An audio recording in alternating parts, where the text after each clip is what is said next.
So thanks everybody for joining us and welcome to our latest Media Insight event. Thank you, Carol, for doing the event, most importantly. And I'm going to hand over to Sarah and Carol in a moment.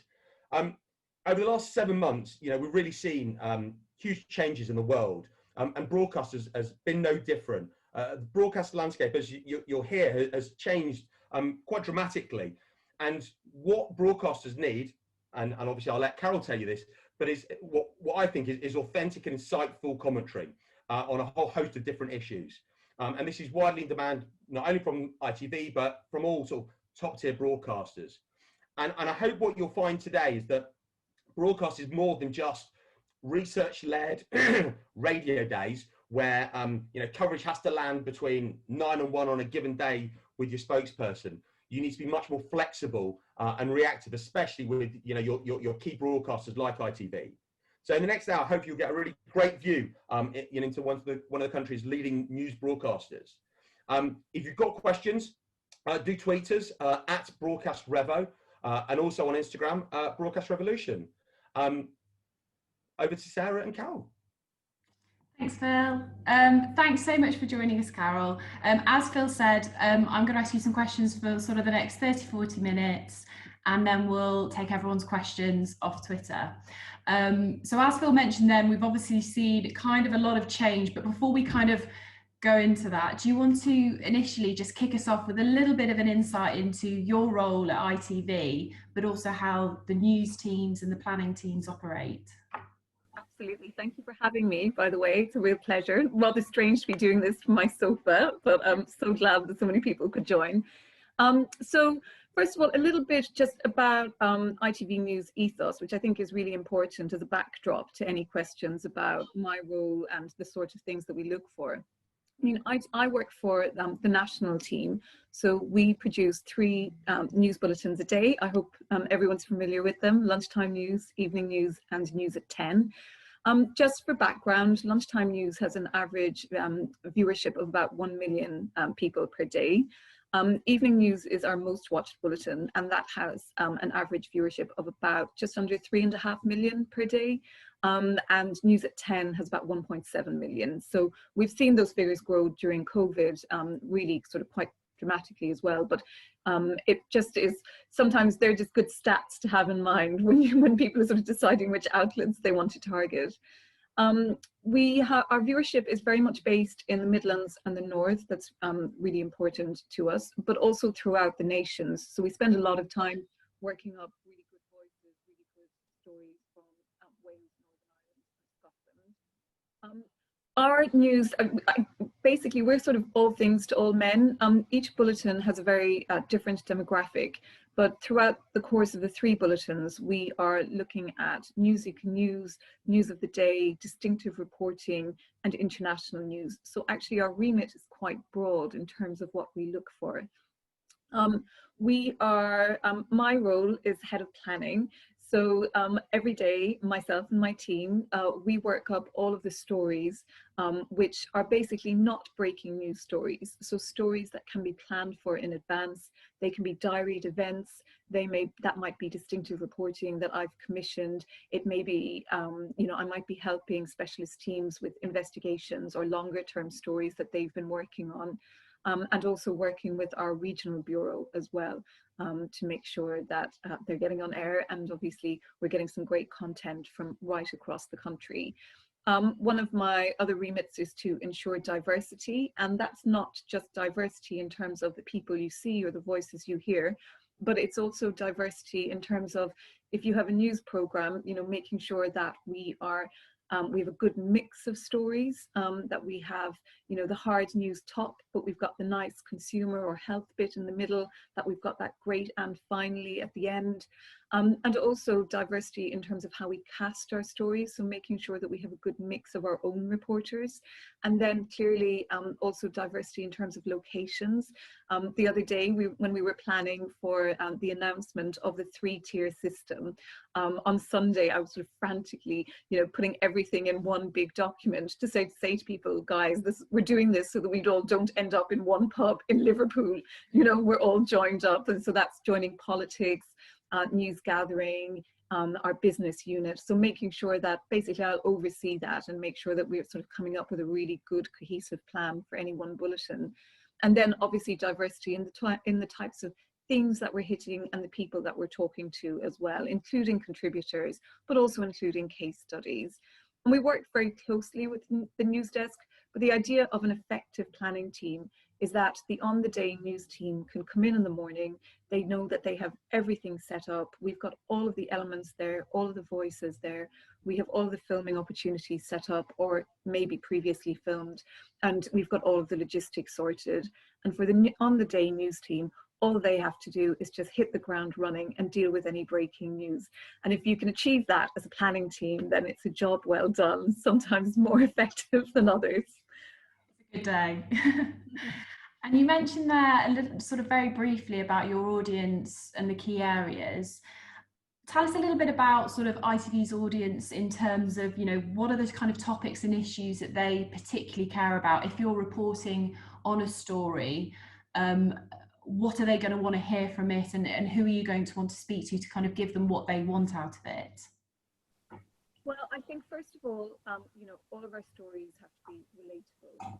So I guess I'm saying that so that we don't fall into the realm of local news. Our stories have to be as relatable to, you know, Sanjay sitting in Glasgow as it is to, you know, Mrs. Smith sitting in London. So it really, you know, those stories have to be truly national stories. The ITV audience, like many other TV audiences, tends to be slightly on the older side. So we're definitely looking sort of 35 plus. What we've found, anecdotally at least, is that we also have a lot of engagement from the female audience, particularly between the ages of 25 and 45. So sort of mums, people at home. Traditionally, the type of stories that our audiences would have been interested in are politics, very big on consumer and health stories. Education is another big one. Anything that you could imagine any family in the country would relate to. But we have seen a change because of COVID and because of the strange world that we're living in. And obviously now people are really eager for what is the latest government guidance, what are the latest rules that are coming in, what is the effect on business, what are my rights as an employee.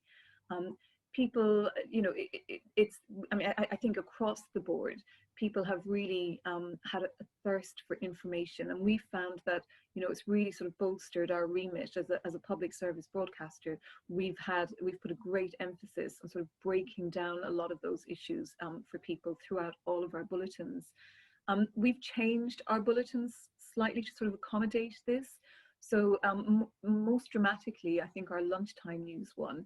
So we found that, you know, lunchtime traditionally had a really loyal audience, but it was made of people who were at home. So that's moms, you know, people who don't work for one reason or another, elderly people. But of course, with everybody at home and working from home, it sort of opened up a whole new audience to us, and an audience that was, like I say, really eager to understand the news stories of the day, but also wanted information on sort of the bigger picture as well. So we changed our lunchtime news to have a traditional top, so it has the top news story of the day, but we put in a presenter's friend with our presenters so they can break down the breaking news stories and the developing news stories of the day. And then we actually have our back end is completely now, it is mainly guests. So that we put in strands, we created strands. One was called Break It Down, which is quite, you know, which is to break down any kind of complicated issue of the day. Your Rights, which, you know, focused on things like employee rights, travel rights. Lots of people over the summer wondering what they could do with their summer holidays, as that advice, you know, fluctuated on a continuous basis. The Clinic, which focused more on the health aspects of COVID. And so we found that they're the kind of, you know, that people actually were not just interested in things, but actually had a real sort of proactive thirst for knowledge on certain topics. Distinctive reporting, we tend to do quite a bit of investigative reporting, but again, sort of much of the issues that we focus on are very digestible, so they will circle around things like housing and education. We do a lot of science, and we did a lot of climate change last year, that has sort of fallen off a cliff a little bit in the middle of COVID. I guess, you know, the thing for us is that we have 23 to 25 minutes 3 times a day. So the bar is extremely high. And with COVID sort of taking up so much of the oxygen of our bulletins, then anything else that sneaks in sort of has to be of, you know, of sort of really relatable value. So I think, to answer your question in short, education, health, consumer, high street, business, all of those things work in really well. Anything that any sort of ordinary punter can relate to. This is not sort of high level specialized journalism like CNBC or Bloomberg in terms of business. You know, we are very much sort of an everyday, you know, sort of focusing on every person in the UK. We just, those stories just need to be, like I say, just really relevant. And are you, similar to how we've seen sort of like the BBC talk about how it's really important to target younger audiences and they're making changes to target younger audiences, is that the same for ITV or less of a priority? Realistically, it's a question about how you bring those younger viewers on board. And I'm not sure actually that you do it with linear TV bulletins anymore. I think we have other products which try to bring in young people. So for instance, we launched a digital Insta product called The Rundown, which is a news program for young people, sort of 12 to 18-year-olds, which is obviously targeting a very young viewer, but you know, it's proved to be incredibly popular. We have other, you know, our podcasts, our digital content, I think is definitely designed to target that younger viewer. But then we hope that with that, you know, as the generations sort of move on with that, it brings people to our TV products probably a little bit further down the line. Saying that, I think, you know, because of the renaissance of interest in news and in particular broadcast news, it is, you know, we've not suffered in the way I think maybe 4 or 5 years ago even people would have predicted. We do recognise, however, that 18 to 24-year-olds, particularly because of COVID, have been one of the hardest hit demographics. So we do a lot of stories around the young person's experience. So to kind of move on to coronavirus, I suppose the big question is how have you tried to report the one story that everyone is reporting on differently to some of your other competitors, such as the BBC and Sky News? It's very, very simple, actually. For us, and this goes to the heart of what ITV News is, we keep people at the heart of all of our programs and all of our reports. So we've continued to do that. When we started out, obviously we're very much focused on the main lines of the day, but you know, everybody has been hit by COVID in one way or another. And so we've always tried to sort of make our reporting sort of multi-layered, but really people-focused. So whether it's the story of the community nurse who's had to self-isolate from her children, whether it's the stories of care home managers who've been watching their clients or their residents, you know, be hit physically by COVID, whether it's also we've tried to get to the frontline workers, which you might have seen our Blackpool piece on Monday, which is a good illustration of that, which was like a very, you know, in the ICU with the doctors type piece, very visceral. It was really, really powerful. And we also had I remember we had a conversation at the start of COVID where we always have a very uplifting end to our shows. We always have a bit of an "and finally," and we had a discussion about whether that was appropriate, given the sort of terrible things that people were going through. And we thought to ourselves, you know what, yeah, and this is before clap for carers or clap for NHS, but we thought, you know what, there is opportunity. There are people doing amazing things in their community in the face of adversity. So again, that was something that we wanted to highlight. I created a strand. This is just an illustration of how we keep kind of people at the center of everything we do. I created a strand called "In This Together," and I chose that title really purposefully because I wanted it to feel like we weren't just reading the news or telling people what the news is, but actually this was a really extraordinary experience that everybody was in, including us. including our viewers, obviously, and that we were all in this together. And it was quite an uplift, you know, the strand itself was an uplifting strand about, you know, people who were just doing amazing things in their communities. But it was really important, I guess, for us that we reflected the experience of everyone within our reporting. So you don't achieve that every day, but hopefully, you know, if you look at the body of work, that actually we, you know, I think we did succeed in doing that, and we certainly had lots of viewer engagement to suggest that we were hitting on the talking points that people were worried about. And I suppose to some extent, COVID-related stories can be very obvious in the sense that all kind of groups of society or businesses are being impacted in exactly the way that we'd kind of expect them to be at the moment. So how do you sort of make a story still kind of new and interesting under sort of the umbrella of COVID impact? And what's kind of key for you when you're seeing stories coming in from external businesses about their sort of COVID related impact stories? What are the key things that are going to stand out for you at the moment? Because obviously it's quite a busy arena. So there are two areas I think which we find can offer us variety in terms of how we basically cover any COVID story. One are the voices that we use. So we spend a huge amount of time trying to find really strong case studies, trying to find really strong filming opportunities, business owners. You know, for instance, when we're doing business pieces, we want a variety of voices. We research to try to find really strong, like I say, people who have very good stories to tell, strong experiences. As COVID progressed, one of the areas that we poured a lot more energy into and worked with a lot more third parties is actually data and research. So what we found is, you know, for instance, before the schools opened in September, we worked with Mumsnet and we worked with Parentkind to look at how parents were feeling about sending their kids back to school. We also worked with actually the NAHT, the National Association of Head Teachers, to try to gauge how many schools were sort of in a good position to open, how many schools had to suffer financially to make themselves COVID safe. So a lot of how we're moving stories along or giving them a fresh take actually comes from data, research or surveys. So that's something that we're always in the market for. And we've also tried to expand the range of third parties that we work with. Our business unit, you know, has done a huge amount with UK hospitality, for instance, because clearly that's an area that's been massively affected.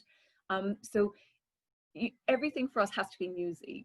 So if you can give a piece a fresh top line through the use of data or whatever, and if you can then back it up with some, you know, really strong case studies that have strong stories to tell, then they're the bones really of a compelling television piece, and that's what we'd always aim for. And would you say you've also pulled on sort of experts more during this time, and are you sort of more so interested in not necessarily having a business offering necessarily a story, but their spokesperson to kind of comment and offer their expertise and insights to what might be quite a new impact that we're starting to see and understand? Is that something that you're also looking for? I think we're always in the market for those. I think what's really I think difficult, I suppose why our armor is so difficult to penetrate is that it's very easy to offer a spokesperson, but it needs to be related to something that is an issue, you know, of the time.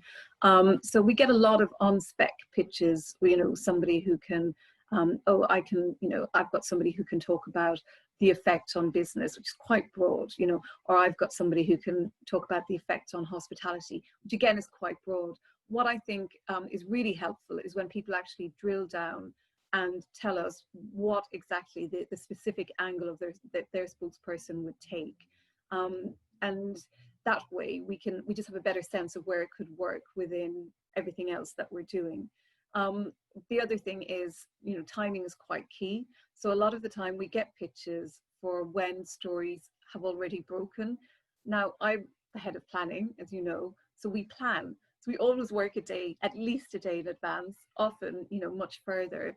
So what is really helpful is actually when PR professionals or communications people can see something coming down the line and can anticipate it, and then can pitch and then send in their pitches for their spokespeople. It just helps us to, you know, to set things up and to have the right person to talk to. But genuinely, I'm somebody, and I know, you know, I go through religiously every single email that I get. I don't respond to them all because I get hundreds a day, but genuinely, you just never know when that sort of right voice might come through, that little gem, that's something, that email that makes you think about an issue in a slightly different way, that brings a sort of an, you know, an extra, another angle to the report that you might be setting up. So I'm really open to all pitches and definitely interested in all, you know, voices from all sectors. You're probably the only person we've ever done an event for that has said they read every single email. You must be working 24/7. Well, I love it. I just think it's, you know, I genuinely, I think the mark of a good planner is, you know, when you can actually look at every pitch and consider it in the context of what you're doing. And, you know, sometimes things can be really random. I mean, I remember I'm on this mailing list for like a children's hospice in Chorley, which, you know, clearly would know, you know, it's sort of, they've been sending me emails for over a year and I'd never even considered any of them. But it so happened just before Christmas, I had a series called Christmas Angels, imaginatively titled Christmas Angels. And they had just a sweet little story about you know, a granny who'd been knitting like little snowmen all year and then sold them at Christmas to raise money for the hospice. And it was just, the way it was written, it was such a sweet little story. And actually it fitted perfectly for what I wanted to do. So it was incredibly random. And I actually remember emailing the communications lady and just saying, you know, you don't know this, but actually because you wrote these stories up so well, you know, you really sort of inspired me to do this story, and it's all credit to your own good work. So there are always gems. So I think it's always a bit short-sighted to not take at least a quick skim over every email. And what's kind of useful then for you if you're getting an incoming email? Because obviously if you're reading as many as you are, what are the kind of key things that you want to see up top? How much sort of reliance do you put on actually the headline needing to capture it? Do you tend to read the whole thing? What are some of these sort of tips that we can give to some of our audience in terms of the best way of pitching in? Okay, so I have lots of bugbears when it comes to emails from communications people, but it's so first of all, the subject line is really important, and it's not that there's a bad way of doing a subject line, but there's definitely a methodology in capturing my attention if you can get that subject line correct. So first of all, I think, you know, one thing that really can be very frustrating is when people send an email to every media platform, because you can tell, you know, instantly that this is just somebody who's got a guest, they're just offering them to everybody. The need, you know, our needs for ITV News are going to be very different to Radio 4. They're going to be very different to a digital product. We primarily deal in picture. And, you know, the big question for us is sort of like, do you have any? So that subject line, you know, if it can capture who you're offering, so, you know, say John Smith, spokesperson, what the subject is that you're offering, you know, the subject is that they can talk about. So whether it's, you know, sort of, you know, the demise of the pub, for instance. So, you know, John Smith on the demise of the pub, and then filming up available, or BRoll available, or, you know, picture available, that will instantly say to me, right, that's a TV pitch, that's interesting, let's take a closer look at that. Then my advice is, you know, put a little summary at the top, and, you know, with as much information as you can, but lasting no longer than 5 lines, because quite frankly, you know, that skimming process, it doesn't extend to the bottom of the email. My eyes are trained at the top, and if you haven't got me in the first 5 lines, then I think, you know, that I'm lost to you. And then, but beyond that, then I think it is very good if there's, you know, a good backstory to your spokesperson or to your company or to the story that you're trying to pitch. Then it's really great to have that background within that email as well. And the one thing, which I think is an easy thing, which not everybody does, but if you have like audio files, but preferably if you have a link to, you know, if your spokesperson has done TV before, if you have a link and you have of them being on TV, that's really helpful for me, because quite often I'm flying blind. If I'm in a rush and I'm trying to set up a spokesperson, I'll often go maybe for people that I've worked with before, because I just simply know, you know, how they can perform on camera. But if you've got a link in your email where I can watch this person, that's incredibly helpful, and it just kind of reassures me in my planning role that I've picked somebody who can like be really strong on camera. And also with, you know, if you do have filming opportunities, really great to sort of just break it down to what it is we will be able to film, who we'll be able to speak to. And, you know, and like I say, in that summary, you know, why does it matter? Why should ITV News be interested in your guest or your story? The one thing I would say is that if you have a bigger pitch, and this is more than just a spokesperson, if you have a story or a client has a story that you really feel, you know, could work well for us, TV actually can take quite a long time to make. So, you know, in terms of getting your pitch through, then discussing how we're going to treat it, actually filming and then editing, you know, it can take a number of days. So if you've got a really big story or a big, you know, event coming up that you think, you know, would really work well for us, you know, come to us at least a couple of weeks in advance. And, you know, persistence is the key. Traditionally, I would have said, follow your email up with a call, but now a lot of us are working from home. It's sort of about emailing and emailing again and just keeping at it. But, you know, we're definitely in the market for stuff. It's just how, you know, capturing our attention is probably key at this point. We're about halfway through now, so everyone please keep tweeting your questions and we'll come on to them at the end. Obviously we spoke a lot about coronavirus, and this may be a little bit of a question which I'm not sure what the answer is to, but is there sort of room for non-coronavirus stories within the programming? I mean, it feels like it's getting a little bit more difficult as it's becoming the kind of normal and it's ingrained in everyday life, but are there still room if you're doing sort of, as you sort of alluded to earlier, in terms of covering certain health stories? You know, we see sort of around this time a lot of awareness weeks, months related to health. Is there still room for that sort of in your planning, as well as the kind of other news items that you need to cover? Yeah, well, let me break it down for you. I think that would be really, really helpful. For News at 10, probably not so much. News at 10 has a much more like kind of, it has many more international stories. We use a lot of our own analysis, our own experts and our own editors for analysis. So that's really, really difficult to penetrate at the moment. Actually, arts and culture pitches tend to do quite well with News at 10. We're always looking for something, again, not on the COVID agenda to do. And arts and culture tends to be an area which for News at 10 works really well. For evening news, we're absolutely open to doing non-COVID stories. But the reality is, with everything so busy and with things changing so quickly, the bar is quite high. Now, that's not to say that the door is closed. It's definitely not. But, you know, the bar is high. So exclusive stories do very well. Data and research stories, as I alluded to earlier, also do really well. We still do a lot in our evening news about things like mental health, about education, which are loosely COVID, you know, which are COVID related, but you know, they're still, you know, they're very much the traditional kind of stories of evening news, and we're still super interested in them. We still do a lot of consumer stories that are not COVID related. So, you know, again, massively interested in those. And the other thing that, you know, the other themes that we look at are obviously Brexit. I mean, we can talk about that.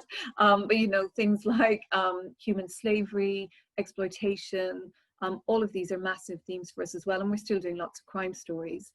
But lunchtime news, I think, is pretty fertile ground in terms of doing more non-COVID stories and doing things like awareness weeks. Last week, obviously, was leading up to World Mental Health Day on Saturday.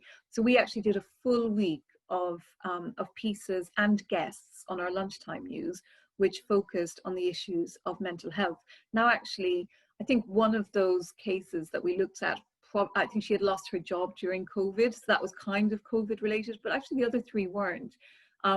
And, you know, it was something that we felt really strongly, you know, ITV feels very strongly about mental health anyway. It always has a big mental health campaign, you know, let's get talking and whatever. But actually we know anecdotally that mental health is going to be one of the big issues coming up in the next, you know, in the next few months. And it's a bit of a ticking time bomb. So we really dedicated a lot of time to covering that. So there's absolutely scope to do non-COVID stories. It's just the reality is that the bar is definitely for evening news and news at 10 is really high. And for lunchtime news, actually, I would say we are looking for variety, and we're proactively looking for variety. So definitely open to pitches for that. You kind of alluded to the B word there, but obviously Brexit kind of has come back on the table over the last month. Yay! In terms of Brexit, what kind of businesses and organisations are you sort of particularly keen to hear from at ITV about how they're either sort of preparing for Brexit, or what exactly are you wanting to hear from them as well? So it's a tough one. Brexit is really tough. We all know it's incredibly important. We all know in one way or the other it's going to affect our lives if it hasn't already. It is like hitting the snooze button. You know, people just kind of turn off, including ourselves sometimes. That's just being brutally honest about the whole thing. It's incredibly difficult to make good television from Brexit. I guess, you know, in a similar vein to COVID, what we're looking for are new takes on Brexit.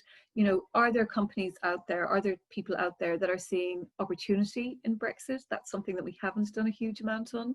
Are there companies out there that are willing to talk about how they're actually changing their practices because of Brexit, or what's going to happen beyond December the 31st? Are there, you know, yeah, I mean, are there sort of trends, you know, are there things that we as journalists are not thinking about in the way that, you know, in terms of how Brexit is going to affect how things are done for different sectors? Really open to sort of exploring that. It's a really hard one. You know, essentially, I'm going to be resurrecting my Brexit 2019 plans for you know, sorry, my battery's just going low. Oh, sorry. So yeah, I'll be resurrecting my Brexit 2019 plans for Brexit 2020 at this rate, because I'm not really sure what's changed. But yeah, any fresh takes. I think this is more a plea than anything, quite frankly. You know, please definitely come to us. It's difficult for us, and it's difficult to engage the audience on it. But it does feel like it's that thing that's looming in the distance, which is kind of going to come upon us in the not too distant future.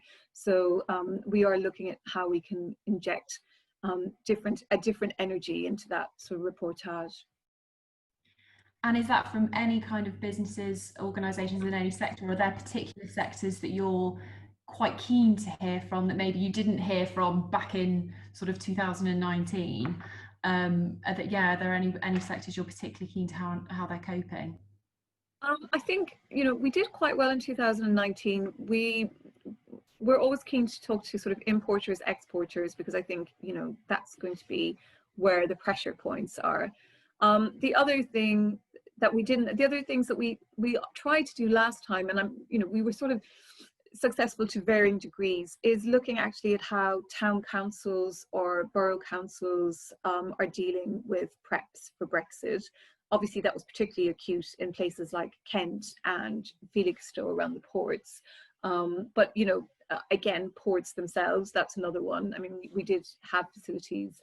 We're always sort of eager to see how they're, you know, dealing with the practicalities of an oncoming Brexit. But actually, I'm, you know, really quite open for other pitches. You know, again, I wonder, does it affect universities, for instance? Is there an issue there in terms of the movement of people and the sponsoring of students coming over? Will it affect, for instance, like the care home industry in terms of, again, you know, procuring staff, and the same with sort of, you know, any NHS establishment. So I think there are probably things that we we hit on last time but didn't delve into very deeply. So anybody that can kind of offer us an insight as to how Brexit's really going to affect their business or their sector is incredibly interesting for us, I think. And like I say, it's something we're gearing up towards. So yeah, I can open for pitches, definitely. You mentioned, obviously, answer to my last question about you envisage sort of mental health becoming quite a big topic that will need to be sort of covered end of this year, beginning of next year, likewise with Brexit.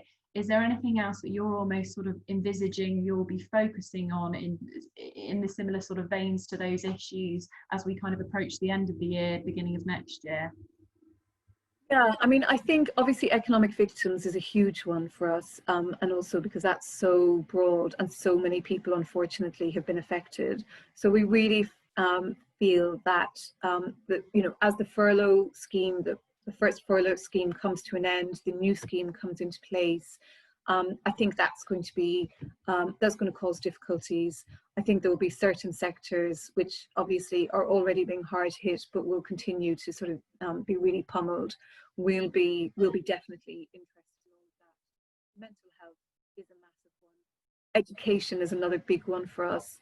Obviously the debacle of the exam results and how that's going to work out next year is incredibly important. And it's not just whether the results themselves will take place, but it's whether school closures in the meantime, COVID outbreaks in the meantime, lack or maybe shortage of government support in the meantime will, you know, ultimately have an effect on what will happen sort of towards the end of next in the next academic year. So very interested in that. One of our big priorities for this year, which sort of, you know, because of COVID, didn't get as much attention as it should have, was climate change. And we really wanted to, last year we did a series of amazing reports across the world. I mean, we went to places like the Solomon Islands, we went to the Arctic, like they were amazing picture-rich stories which really illustrated the scale of climate change.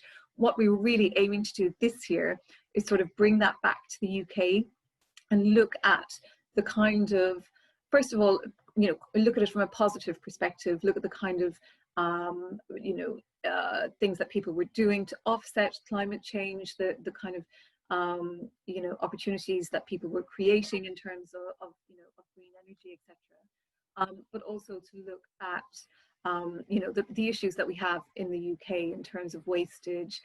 We did one piece which was really, really powerful about fast furniture. I mean, this is just something that even I hadn't thought about before we did it, which is, you know, the rate at which forests and the sort of black market in wood is flourishing, and it's all being used to create wood for our very cheap furniture that we buy. You know, so things that are quite tangible like that, we'd really hope to do a lot this year. I think moving in 2021, that is something that we would definitely want to pick up, because it's such a, you know, such a huge issue, and really, you know, deserves a lot more attention than we've been able to give it this year. We'll also continue to be looking at things like vaccines, trials, treatments for COVID. I mean, that's obviously going to remain still a huge part of the news agenda. I think at some point, hopefully, fingers crossed, there will be a vaccine, a rollout of vaccines potentially. You know, how's that going to logistically work? So we'll be looking at people who can kind of give us insights into what a, you know, a huge logistical operations like that too. Sorry, just a delay there whilst I was unmuting. And in terms of sort of Christmas and how you'd usually sort of cover Christmas and stories leading up to Christmas, are you still, I mean, it's difficult, I suppose, to some extent to forward plan too far in advance, given things are changing so sort of quickly and regularly. But do you still sort of, are you still planning that far ahead as well? Yeah, it's interesting you say that, actually. I've just had a conversation this week with our consumer editor, and one of the things that we're looking at doing is doing a little series of pieces looking at how consumer habits will have changed for this Christmas, given that we may not have big family celebrations, people may not necessarily be able to travel, you know, to go away for Christmas, that we may not even be able to travel sort of within the country to certain areas. how that all has a knock-on effect on consumer spending. I don't know if you saw the story, which I think was out during the weekend, that farmers have started to put their turkeys on a diet because they don't expect big family Christmases. So they want turkeys to be, they know that they're going to need more turkeys that will feed sort of 6 to 8 people. So they're putting them on a diet. I mean, that's, you know, but that's actually a really, you know, it's a really interesting angle. I can imagine that our viewer will be really receptive to something like that. So that's the kind of consumer type story that we'll be looking at setting up. And also, you know, will there be a change in consumer habits this year? I'd imagine there would be. So we're starting on that already.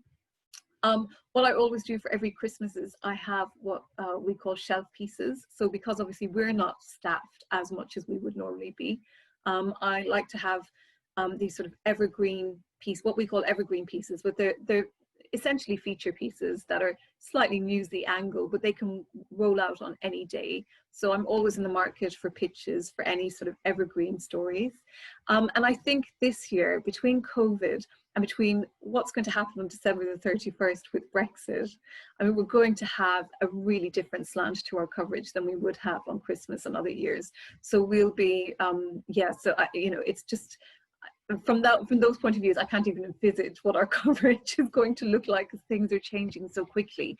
But I know that the shape of our programs will definitely feel a lot different to other Christmases. So I'm going to give you my final question, and then I'll go through the questions that we've had from the audience. And this last one is probably putting you on the spot a little bit, but I think it's probably one that quite a lot of our brands will be interested in hearing your response to. Is, so there'll sometimes be occasions where a commercial brand will have offered up a third-party spokesperson, a filming opportunity or a case study. And then when it comes to the final edit, the brand reference may be cut out. So I suppose my question is, why should, you know, commercial brands still see the value in that piece, sort of making it into the segment, even if it necessarily doesn't have that reference to that it's come from that particular organisation? I think, to be honest, it depends on what you're pitching. I think a brand should be aware. I think you're absolutely right. That's the reality of it. And we're not, you know, we are subject to Ofcom. We're not going to put every company's, you know, brand name into our pieces. But I think there is a way that if a company, for instance, is, you know, is spearheading a new pilot scheme or a new way of working or something that, you know, that can connect with the news agenda, then actually there's a very natural way of weaving that company's, you know, achievement or spokesperson into the piece. So there is a way of doing it, but we are not, you know, we're not Bloomberg, we're not even Sky News, you know, we don't have guest-led segments which will, you know, give a lot of exposure to somebody from your organization. We are network news and we do work differently. So it's more about, I think, again, those filming opportunities, you know, if there's picture and if you can offer us that, well, you know, then it's very easy for us to give exposure to a company because it's here at, you know, Joe Blogg's company, they're doing X, Y, and Z, you know, cut to a soundbite from Mr. Joe Blogs, you know, so that's a very, very natural way, which you know, which is part of a news story.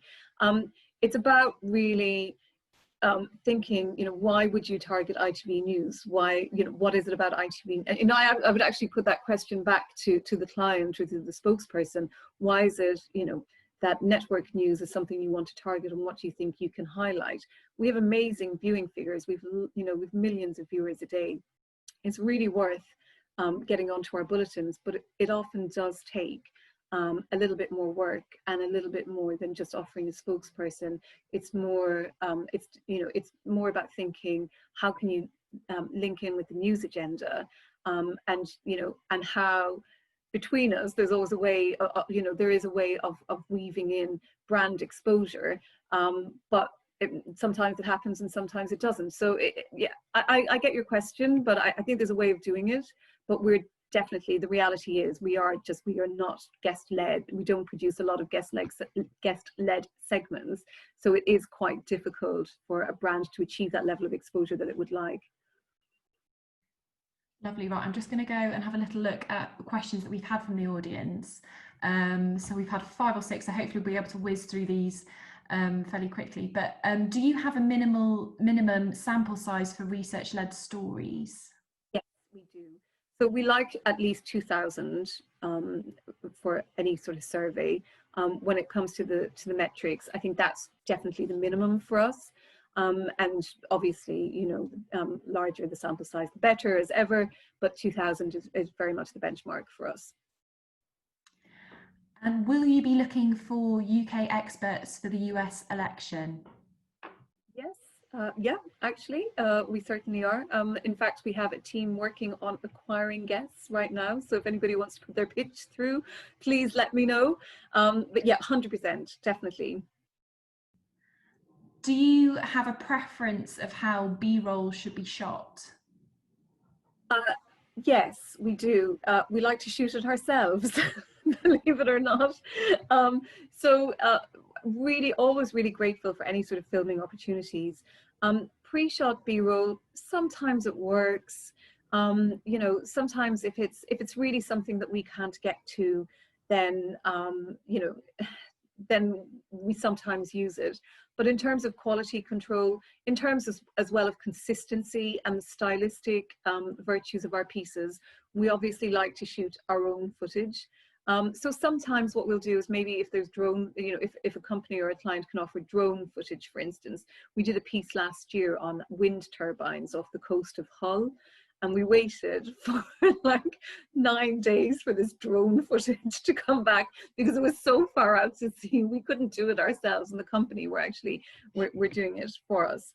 But that was an exception. I think ideally, in terms of B-roll, we would prefer to do it ourselves, unless it's something very specific, like you know, like a drone footage, or it's in a location that's really difficult to get to. So we've had a question from someone who's interested in how you've ended up in your role. What has your career journey been like? Well, it's been checkered. So I started actually in entertainment a long time back, but I had always wanted to be a broadcast journalist, and I ended up doing a postgrad. I got into a very small news channel, which a bit of a startup actually in about 2003. Then I went to ITN and worked in ITV News for a couple of years. And then I went freelance and actually did a lot of work. I worked with NBC News here in their London bureau. And then I spent 13 years with CNN International, where I did loads of stuff. I mean, I worked in the field for a number of years. I did business, actually. I was their business assignment editor for some time. I produced a business program for them, and I ended up being senior news editor. And then a couple of years ago, ITV came knocking again, and I went for this role, and yeah, so I've almost sort of come full circle, sort of ended up back where I came from. But it's been an incredible journey. I just feel absolutely so privileged to have done the amount of things that I've done. What is the best time to email a pitch? Are there any specific times of day sort of around planning meetings that's best to get in touch? It's really good to get in first thing in the morning, I would say, or last thing in the evening, because if you think about the circle, you know, sort of the schedule of my day, the time when I'm going to be really going through those emails is actually later at night, sadly, or early in the morning, before I sort of launch into setting up the day for, you know, setting up our workload for the day. So I would say early morning or late, you know, later in the evening. And a question from Nicola. To pitch to the digital channels or things like the rundown, do we still use the same planners? Yes, actually our digital team doesn't have sort of a bespoke day-to-day planner. They have somebody who plans sort of bigger thematic content for them. So we're still a really good conduit for reaching digital. And actually it's the same if you want to, I mean, often people will have their own contacts within ITV regions, but sometimes, you know, some of the pitches that I get I know instinctively will work really well for some of our regional partners as well. So I always pass them on. But if there's ever a pitch that people feel could work for either regionally or nationally, but don't know where to go regionally, then I'm always really happy to pass them on. Yeah, so our planning team is pretty much the core of a lot of other, for a lot of other planning in a lot of other departments as well. A question we've had from Bex: is there scope for positive stories about how COVID is teaching people new skills such as resilience? If we can tell this through case study stories, is that of interest? We're really, really interested in positive news stories. And actually, we've kind of been a victim of our own success. So my In This Together thing, we were showcasing these amazing stories of, these amazing positive stories of people doing great things, of opportunity. We did some stories on businesses which have diversified and had found opportunity within COVID. But the problem is the bar continues to rise. So now, Captain Tom has blown it out of the water. I mean, now anybody who's less than 100 and walking less than 26 miles, there's, there's zero interest. So we're definitely always looking for a great range of positive stories. And I would say that is something we actively look for. It does form the last part of all of our bulletins, that it fits into that "and finally" slot. So it's a really crucial part of what we do. So completely open to pitches along that vein. And we've had a question from the Alzheimer's Society, which I think is sort of off the back of the question I asked you around sort of brand mentions within the piece. Charities can spend a lot of time trying to set up for TV, and then mention of them is cut out, which doesn't help people to know where they should go to for help, and means there's no sort of recognition of the charity's work. How can this be addressed, or how's best to approach this? I think charities are different to businesses, first of all. So actually, we would always be hopefully quite proactive about mentioning a charity, particularly if we're using their research, which quite often we do. The one area I think which is a little bit grey is when we do ask charities for case studies, and then that charity doesn't necessarily get a mention in the piece, and that is a reality. I think the way that we would always argue is that by doing stories, say focusing on Alzheimer's, that we are automatically raising public awareness anyhow, and backing up the work that they're doing. That there are pluses to working with us, even if their name is not going to be mentioned within that piece, if it is just that they've helped us with a great case study. Also though, I would say there is a lot of, everything that we do now goes on to digital.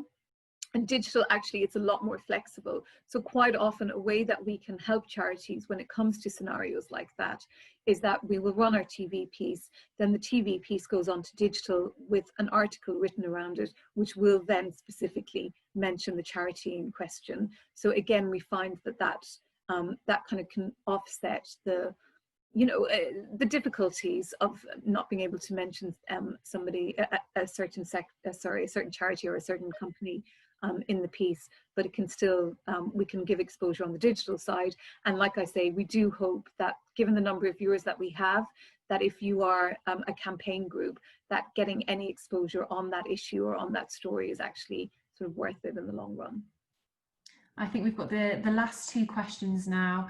Are briefing packs helpful for you and your team as a first point of contact? So for example, a brief but a comprehensive introduction of the organisation, the spokespeople, area of expertise, regular availability, or do you still prefer to be contacted about a specific story? I prefer to be contacted about specific stories. I think, for us, it is very story-led. Absolutely, we get so many pitches with people profiling different companies. I've got a great client that does this, unless we are specifically covering something in their field, it's unlikely to penetrate, unfortunately. So I would say in the first instance, the pitches that grab us and the ones that tend to come to fruition are definitely story-led pitches or expert-led pitches with experts that are connected to an ongoing news story.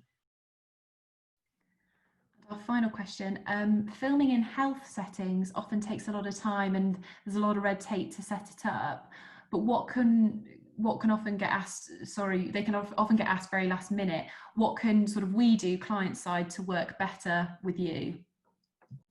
Health settings, particularly nowadays, and I can say this because I actually I work on getting all the access for ITV News for our hospital, for any of our hospital pieces, including ICU, and it's really difficult at the moment. It's not just, so in terms of any NHS facility, we always approach a hospital first. I hold a lot of discussion about which parts of the hospitals we want to go to, the type of people that we want to speak to, the type of PPE that we're going to use, which is absolutely key at this point in time. And that's something that's really changed, obviously, because of COVID. Also, we've been responsible for getting our teams trained in how to put on and take off PPE, which sounds easy, but actually it's quite, when you're talking about bespoke PPE, it's quite a difficult thing. So we talk quite far in advance with definitely NHS health settings, and it takes a lot of time to get the permission to go in there now. Ditto care homes, really difficult to get into care homes for very obvious reasons. But it's the type of access that we are so interested in at the moment. Any sort of clinical settings or health settings, obviously for obvious reasons related to COVID, it's something that's really high on our agenda. So if anybody has got a setting that they think could work, again, we'd be really open to having conversations with them. It might not be for today or tomorrow, but it could easily fit in with something that we're doing further down the line. So it's always really nice to have some options of places that we know will facilitate us. Lovely. I think that's all we've got time for now, Carol, but thank you so much for joining us this morning, and thank you everyone else who's tuned in as well. We're going to be doing, just at the end, a very quick poll. If you have time, just do a little bit of feedback. That would be really greatly appreciated. We'll obviously be putting this up online over the next few days, where you can also find our Radio Road Trip, the latest podcast series we're doing as well. But yes, again, thank you so much, Carol. I think, yeah, that was absolutely brilliant discussion. I think we've all kind of walking away with lots of nuggets of useful information. So thank you so much for your time. Thank you for having me. I really appreciate it. Thank you to everybody for tuning in as well.